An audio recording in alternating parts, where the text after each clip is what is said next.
Hello, people of YouTube. This is Gray's Guitars. I am Steve Gray. Thank you for watching. Today, we're going to take a look at this Guitar World article 10 mistakes every beginner guitarist makes. If I agree with these, if I disagree with these, we are going to go down the list, read their explanations, and go from there. So, we have from gear choices to learning pass. These are the most common beginner guitar fake passes that new players make and how you can avoid them. Learn to play the guitar can make the start of a journey that has potentially to lead down many different paths. For most of us, it's the beginning of a lifetime hobby, something that brings us joy. That's actually not true at all. Literally, out of 10 people that start playing guitar, one of them will actually keep going on with it. It might be a little bit higher now, but the last time I looked at it, it was basically 1 out of 10 people that actually pick up the guitar will stay with it throughout their lifetime. So happiness and sense of achievement can help you travel, see the world, meet people who otherwise might not. It might even lead to a career in music. For me, it hasn't. It's done none of those things besides let me have a guitar collection, which I've been trying to get downsized. However, before you go down any of these passes, it's important that you get a few things down. Practice, technique, and desire to play are crucial to it actually going anywhere. I've been playing for 20 years. In those, I've toured extensively, recorded in studios around the world, played on a tons of sessions, produced other musicians, and taught students aged 6 to 66. As such, I've met guitar players at all stages of their journey, from those picking up instruments for the first time to full-fledged pros. It's incredible how often certain things crop up that slow a player's progress down, particularly when it comes to beginners. When I speak of other tutors and producers, they often remark on the same thing. These mistakes can easily these mistakes are easy to make for a beginner guitarist. Even more experienced players fall into some of these traps too. So if you do, don't beat yourself up. For each mistake, there's usually a simple, quick fix that can set you back on the right path. It's also important to know that each player's journey is unique. All right, so let's see. We have trying to run before you can walk. Yes, the old saying applies to playing the guitar too. So often players want to learn flashy solos without covering basics first. I agree with that 100%. One of the first songs I tried to learn was Sweet Child of Mine. And I learned the rhythm parts, I learned the lead parts, and then we got to the solo. And my hands could not keep up with it, because at that point I'd been playing guitar and specifically learning that one song for a couple of months. And that was basically like, okay, here you go. The intro is not too bad, learning some chords in it isn't too bad, but once you get to that solo part and you don't know how to do any of that and you're very new to the instrument, you hit a wall. And I honestly don't think I ever actually learned that solo. I think it was pretty much, okay, I can't do this. We're going to be done with this song now and move on to something else. To be fair, that's understandable. The solo from Beat It is undeniably cooler than the C major scale. Yes, it is. However, by covering the basics first, you're aiming yourself with skill, knowledge, and dexterity that will make these more difficult pieces easier later down the road. Things will also be more sense. You can then integrate what you learn from other players into your own playing more seamlessly and naturally, whilst learning your first set of chords and scales. You're going to know the instrument, how to fret notes properly, how to hold your guitar. Don't skip past this bit in favor of a more fun bits, as it's really crucial. So disregarding certain genres of music. This is something I'm guilty of. I primarily play metal, rock, and punk. I don't care about country and rap and pop, haven't really learned any of those songs. My biggest singular piece of advice to any musician is start out listening to as much different music as possible. You might have discovered garnered an interest in guitar through something like rock or punk. Yup, there you go.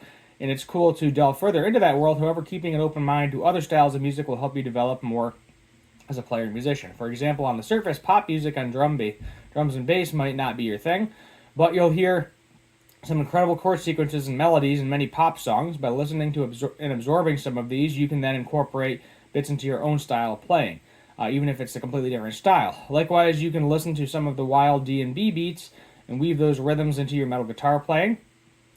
For something completely different.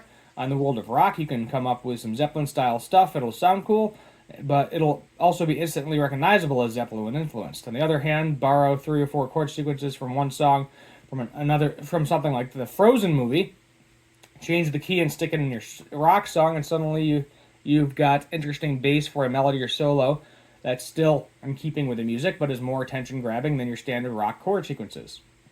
Yeah, that's definitely not a bad idea. I've definitely gotten into that trap before. And I've been playing guitar, I would say, on and off for 10 years. So there has not been consistency throughout that 10 years of playing. And how many hours have I actually played? I don't know. I've definitely touched more guitars than I've actually played them. You know, I feel like I've spent more time shopping, which I think is the next potent component here, becoming gear obsessed. Yeah, it's me. So a guitar player, it's always something new we want or claim we want, whether that's a new pedal, vintage guitar, different kind of amp. There's always something to distract us from what's actually important, playing. That is very true. You find a guitar you really, really like, and you just stick with it. You stick with that guitar for a very long time until you get to a skill level that you want, and then, unless you find a really good deal on something, which I have done before. So new gear can inspire you to play more. Yes, it can. It can even take your playing in a different direction, but it's important not to become more focused on that than you are on actually playing the instrument. So a new pedal might sound cool, but it won't make your fretting any cleaner. It can make it sound a little cleaner. I'm going to argue with that a little bit, because if it's a distortion pedal and you distort the crap out of it, you're not going to hear it over the amp. So a vintage guitar might have some amazing pickups, but that doesn't matter if you were playing a sloppy. A different kind of amp will no doubt unlock some new tones, but what good is it if you don't have your scales locked down? No, I disagree with that. Nobody cares about scales. I don't care about scales. I bet you that's a component of this too. I find music theory extremely boring. I played trumpet for many years, had to learn all of that, and that almost made me quit music because I hated math. It's a lot of math. Music theory is a lot of math, a lot of memorization, and for some people that don't like it, like myself, it can definitely put you out of it. Whether I would rather just pick it up, find some tabs, listen to a song, and go that route, as opposed to trying to learn all these individual notes on the guitar. It's a personal preference thing too. Music theory can definitely help, but it's a preference thing. So not playing along to something. I'm not even going to read that because 100%. So tabs are fine.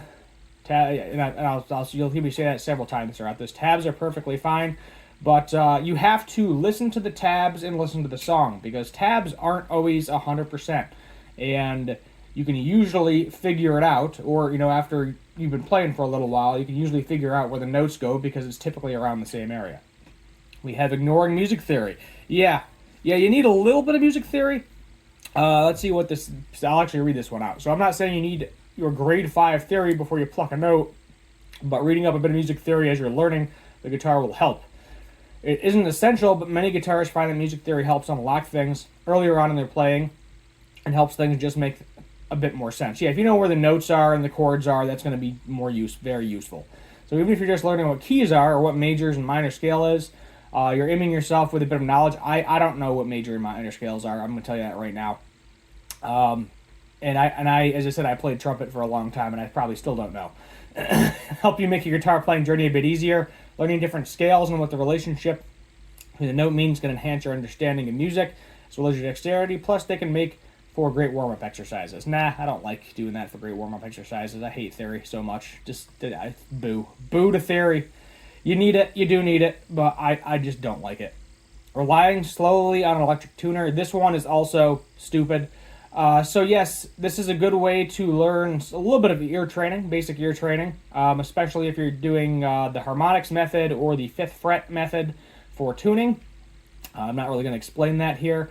But the reality of it is, if you have a pedal board, you'll always have an electric tuner. Professionals always use an electric tuner. And typically what I recommend is, when you're in a band especially, is everybody uses the same tuner. Because tuners can be off a little bit. Not a lot, but that little bit can make you sound out of tune. So if every instrument in the band is all using the same exact tuner, you will all be in tune, and you should not have any problems. But it is a useful tool, but at this point in time, you will always have an electric tuner. You can download one on your phone. So I am not 100% on that one. It is a good skill to have to learn to tune by ear, but it is not necessary anymore. Believing that all tabs are created equal. It's kind of like the teacher saying you won't have a calculator in your pocket, and you do. Everyone has a calculator in their pocket now. So believing that all tabs are created equal. Yes, this is true. So there are some great free resources You can buy some actual books that are very useful. If you buy a book that is specific for a band, those tabs are probably going to be, I would say, like 98% accurate. There might be a little bit of margin of error, but it's going to be really, really close. So tabs are an easy way of reading music. I like tabs myself. This sounds great. Yes and no. Well, there's some sites that show you how to play songs correctly. There's many showing you the wrong ways. Yes, tabs are 50-50. I highly recommend using YouTube videos for tabs. That's how I learned a lot of songs. You go to YouTube videos. They already did the hard work of finding the correct tabs, and they're basically giving it to you for free. And so give them a subscription. Subscribe to them. Give them a like and comment on the video, like I'm going to ask you in a couple minutes, and then you're good to go. Ignoring technique. Yes, this is a very good one. So good and proper technique will make you play better, enable you to play faster, fret chords more cleanly. Just as important, it prevents both short and long-term injuries. Yes, playing the instrument correctly. Very, very, very important. Nothing wrong with teaching yourself to play the guitar. That's how loads of people start out. Loads of advantages doing this way. However, without any sort of one-on-one feedback, you can form bad habits in terms of technique, not fretting properly, angling your arm or wrist awkwardly. Might be able to play like this, but in the long run, you could be slowing yourself down and even damaging your tendons or muscles. There are plenty of websites and YouTube videos to showcase a good guitar technique, so it's easy to check. You're on track. Of course, if you're having lessons, then this is something your teacher will go through. Good word of thumb for this one is if it hurts, stop. If it's not the same. So if your fingertips hurt from fretting, that's a little bit of pain. But I'm talking about if you're playing something and it is really starting to bug you.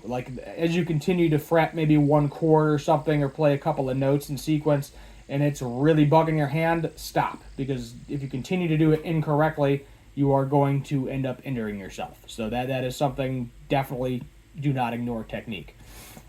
Keeping old strings on, this is hit or miss. When you just start playing guitar, you naturally want to concentrate on learning, though the thought of guitar maintenance seems something like you do later.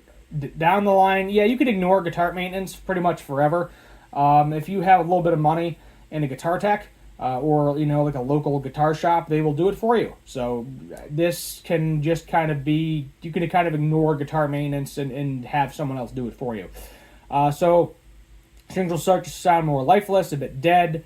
Dirt weaves their way in and out of the strings. When you put on a new set, you'll notice straight away they sound better, more top end. So I would say there's no real rule of thumb for how often you should change your strings. I kind of do it when I feel like it. A good way too is if you start to see little black marks all over your strings and then you try to clean them and they do not come off, that probably means they are a little bit pitted out and it is time to put new strings on the guitar. If it looks very rusty and you try to clean it, yet again, some people have acidic sweat and they will go through strings a lot faster. I am one of the lucky ones that do not have that problem, but I have bought guitars off of people that do. And let me tell you, every single string on that guitar was super rusted and super gross, and they had to change strings once a month. Professionals such as Slash, if you were familiar with Slash from Guns N' Roses, he has, that Uber money, he actually has his guitar's strings changed before every single show. So there's actually a tech that changes the strings, stretches them out for him, plays the guitar a little bit, breaks them in a little bit, and then Slash has his, 6 or 7 guitars for the show, and that is just something that tech has to do every single time. So there's no real rhyme or reason for it. If you break one string, you probably need to replace all of them. That's a good rule of thumb too. You break your high E string or any of your other strings, probably time to you can buy individual strings. But that is more for if you break a string while you're restringing the guitar, with brand new strings, to buy that individual string, as opposed to, only one string broke and I've had the strings on my guitar for a year and a half, so I am going to just use this one string. I have a few guitars where they've literally had the same strings for years, and they are fine. And the reason they are fine is because that instrument is kept in a case, and it is not played very often. Maybe I'll pick it up once or twice a month or something, but other than that, it is definitely a preference thing.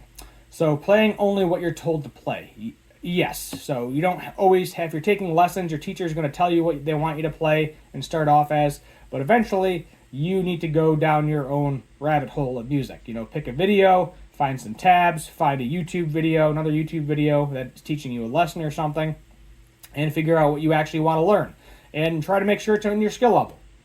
And if you have a guitar teacher, 9 out of 10, if you tell them the song, they will probably tell you, yes, this is in your skill level, or no, this is not in your skill level at this time, but we can learn parts of this song.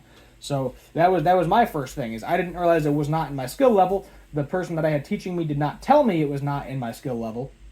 But we still continued trying to learn the song, and I learned most of it, minus the solo. So if you're taking lessons, your teacher will tell you what to play. It's wise to listen to them. However, it's worth finding the stuff you really want to play, take a crack at it, ask your teacher to give you an arrangement. Playing the music you really want to play might not immediately get you closer to completing your grades, if that's the path you're taking, but it definitely keeps things fun and helps you stay interested in playing.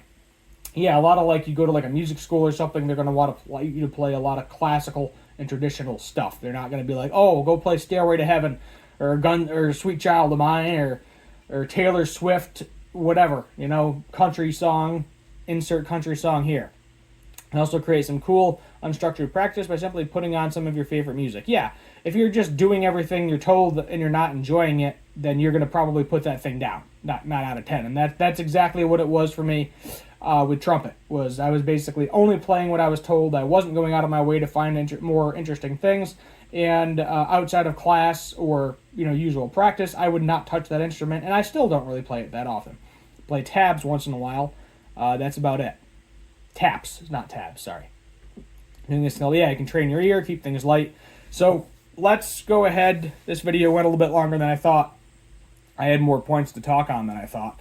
But yeah, if you're a beginner watching this video, if you want to read the full article, go for it. But technique, very important. Walk before you can run. Don't regard distant genres of music.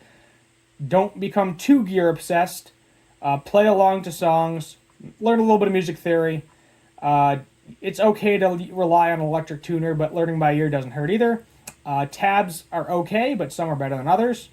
Make sure you're using a proper technique. Change your strings out once in a while. Play songs you actually want to learn. That, I think, is a good summary of everything that we saw here. Thank you for watching. Hit that subscribe button, turn on that notification bell, leave a like, comment, share, all that fun stuff. And as always, have a good one.